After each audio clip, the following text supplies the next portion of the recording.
Hello everyone. In this tutorial, I'll show you how to add more information to your personal profile.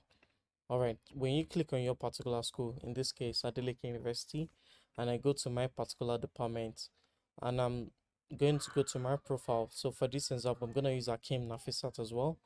And this is my profile, assuming I'm Akim Nafisat. Easily I can see what I've added so far. And if I want to add more information to my autobiography about my time in Adeleke University, all I have to do is click on modify your autobiography. So this is going to show this menu and is asking us to receive an OTP.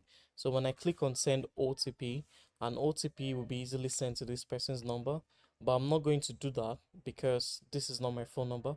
But as soon as I send the OTP and you input the OTP, right now it's trying to send the OTP, but I'm gonna cancel it.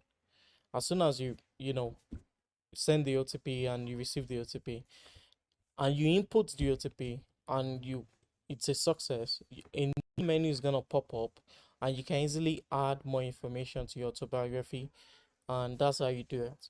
So thank you for being a part of this tutorial so far. See you in the next video.